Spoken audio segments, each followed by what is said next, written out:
Hello students, मैं रुचि राठौर, आपके Sanskrit teacher LAHS से। संस्कृत की कक्षा में आप सभी का स्वागत है। बच्चों, आज हम संस्कृत वर्णमाला के पार्ट 2 व्यंजन को पढ़ेंगे। तो आइए अब हम व्यंजन वर्णों पर विचार करते हैं तथा उसको समझते हैं। व्यंजन किसे कहते हैं? व्यंजन वे वर्ण हैं जिनका उच्चारण करते समय स्वर वर्ण की सहायता लेनी पड़ती है।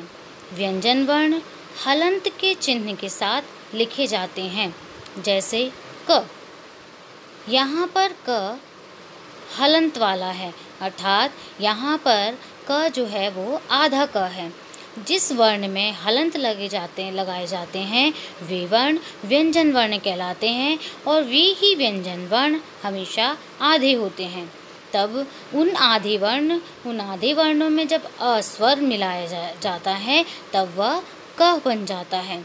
तो इस प्रकार व्यंजन वर्ण हलंत वाले व्यंजन वर्ण होते हैं। संस्कृत में कुल 33 व्यंजन होते हैं। इन्हें 3 भागों में बांटा गया है। आइए तो हम इन 33 वर्णों को देखते हैं। व्यंजन वर्ण: स्पर्श वर्ण, अंतःस्थ वर्ण, ऊष्म वर्ण। व्यंजन वर्णों को स्पर्श वर्ण, अंतःस्थ वर्ण, ऊष्म वर्ण इन 3 भागों में विभक्त किया गया है। स्पर्श वर्ण 25 होते हैं, अंतःस्थ वर्ण 4 होते हैं, ऊष्म वर्ण भी 4 होते हैं। तो आइए अब हम स्पर्श वर्णों को देखते हैं। स्पर्श वर्ण: क, ख, ग, घ, ङ, च, छ, ज, झ, ञ, ट, ठ, ड, ढ, ण, त, थ, द, ध, न, प, फ, ब, भ, म। तो इस प्रकार से ये 25 स्पर्श वर्ण हैं। इन्हीं 25 स्पर्श वर्णों में अगर अस्वर मिला दिया जाता है तो ये ही स्पर्श वर्ण आधे वर्ण से पूरे वर्ण हो जाते हैं। आइए अब हम इन्हीं स्पर्श वर्णों को चित्र के माध्यम से समझेंगे तथा पढ़ेंगे। क से कंदूकः अर्थात गेंद। ख से खड्गः अर्थात तलवार। ग से गजः अर्थात हाथी। घ से घटः अर्थात घड़ा। ङ से रंगः अर्थात रंग। च से चक्रम अर्थात चक्र। यहाँ पर रंग शब्द में ङ हलंत वाला है तो यह व्यंजन वर्ण है और चक्रम में क भी आधा वर्ण है, अतः यह भी व्यंजन वर्ण है। छ से छत्रम अर्थात छाता। ज से जननी अर्थात माता। झ से झषः अर्थात मछली। य से मंचः अर्थात बिस्तर। ट से टंकः अर्थात कुल्हाड़ी। यहाँ पर भी ग आधा है अतः यह व्यंजन वर्ण है। ठ से कंठालः अर्थात नौका। ड से डमरू अर्थात डमरू। ढ से ढालम अर्थात ढाल। ण से कंकणम अर्थात कंगन। त से तडागः अर्थात तालाब। थ से थालः अर्थात थाली। द से दंशकः अर्थात कुत्ता। ध से धनुः अर्थात धनुष। न से नकुलः अर्थात नेवला। प से पंकजः अर्थात कमल। कमल को संस्कृत में पंकज कहा जाता है। फ से फलम अर्थात फल।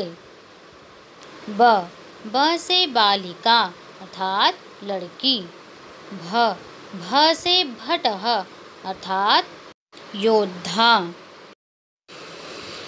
म से मकरः अर्थात मगरमच्छ। इस प्रकार ये सभी 25 स्पर्श वर्ण थे। यहाँ पर जैसे मकरः यह शब्द है, इस शब्द में म यह जो पहला वर्ण है, इस म में अस्वर मिल जाने पर यह पूरा म हो गया है। वैसे यह आधा म ही था। तो इस प्रकार से शब्द जो है व्यंजन वर्ण वाले 25 स्पर्श वर्ण होते हैं। अब हम अंतस्थ वर्णों को पढ़ेंगे। अंतस्थ वर्ण है य, र, ल, व। इस प्रकार से 4 अंतस्थ वर्ण होते हैं। इसको भी हम चित्र के माध्यम से पढ़ेंगे। देखिए, य से यज्ञम अर्थात य जो है वो अंतस्थ वर्ण वाला है और य से यज्ञम होता है। यज्ञम अर्थात यज्ञ। र से रविः अर्थात सूर्य। ल से ललाटम अर्थात मस्तक, माथा। व से वटः अर्थात वट मतलब होता है बरगद का पेड़। तो यह जो व है वो भी क्या है, अंतस्थ वर्ण वाला है। तो व से वटः अर्थात बरगद का पेड़। तो इस प्रकार से ये 4 वर्ण अंतस्थ वर्ण थे। अब हम आगे ऊष्म वर्णों को पढ़ेंगे। ऊष्म वर्ण भी अंतस्थ वर्ण की तरह ही 4 होते हैं। स, श, श, ह।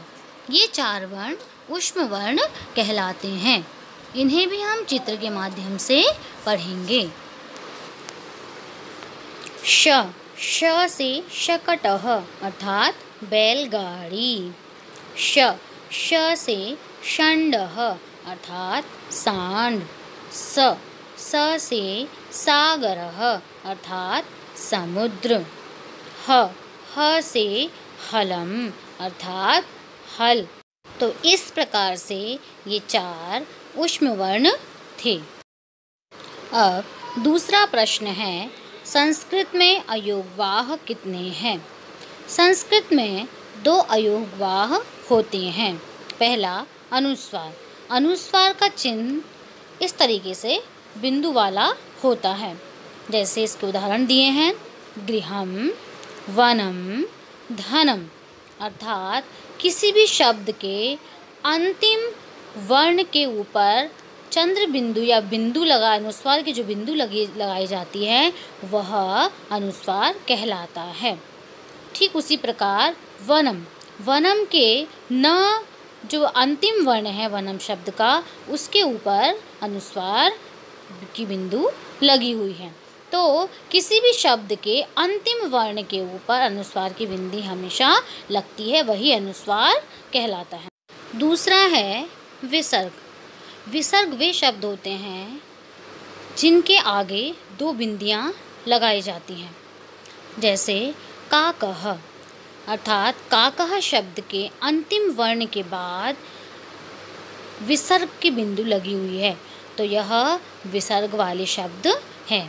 अर्थात किसी भी शब्द के अंतिम वर्ण के आगे अगर 2 बिंदियां लगाई जाती हैं तो वे शब्द जो है विसर्ग शब्द कहलाते हैं। जैसे काकः, प्रातः, रामः। तीसरा प्रश्न है, संयुक्त वर्ण किसे कहते हैं? उत्तर, जब 2 व्यंजन को मिलाकर एक कर दिया जाता है तो वे वर्ण संयुक्त वर्ण कहलाते हैं। आइए हम इन्हीं संयुक्त वर्णों को उदाहरण के माध्यम से समझते हैं। पहला उदाहरण है क्षत्रियः। इस क्षत्रिय शब्द में प्रथम वर्ण जो है वह क्ष है। यह क्ष प्रथम वर्ण संयुक्त वर्ण है। यह क्ष संयुक्त वर्ण कैसे बना देखते हैं। क, श, अ, इन तीनों को मिला करके क्ष संयुक्त वर्ण बना। द्वितीय उदाहरण है मित्रम। इस मित्रम शब्द में दूसरा वर्ण त्र, यह त्र वर्ण जो है यह संयुक्त वर्ण है। देखते हैं त्र वर्ण कैसे बना। आधा त प्लस आधा र प्लस अ, इन तीनों को मिला करके त्र वर्ण बना। तीसरा उदाहरण है ज्ञानी। इस ज्ञानी शब्द में प्रथम वर्ण जो है वो संयुक्त वर्ण है ज्ञ। आधा ज प्लस य प्लस आ, इन तीनों को मिला करके ज और य मिल करके ज्ञ बनता है, उसमें प्लस आ मिला करके ज्ञ बना। तो यह जो ज्ञ है यह संयुक्त वर्ण है। चौथा उदाहरण है श्रमिकः। इस श्रमिकः शब्द में प्रथम वर्ण जो है वो श्र है और यह श्र वर्ण जो है वो संयुक्त वर्ण है। देखते हैं कैसे बना है। आधा श प्लस र प्लस अ, श और र मिल करके श्र शब्द बना, प्लस उसमें अ मिला करके वो पूरा श्र बन गया। तो यह श्र संयुक्त वर्ण है। पांचवा है ज्वाला। ज्वाला शब्द में ज्वा जो वर्ण है, दो वर्ण जो है वो संयुक्त वर्ण है। आधा ज प्लस आधा व प्लस आ, यहाँ पर ज और व दोनों को मिला करके ज्व शब्द बनता है, यह संयुक्त वर्ण है और उसमें आ मिला दिया जाता है तो वो ज्वा बन जाता है। तो इस प्रकार से दो वर्णों के मिलाने पर जो वर्ण बनता है वह संयुक्त वर्ण कहलाते हैं। बच्चों, आशा करती हूँ कि आप सभी को यह व्यंजन वर्ण, अयोगवाह वर्ण, संयुक्ताक्षर वर्ण सभी आपको बहुत अच्छे से समझ में आ गए होंगे। धन्यवाद।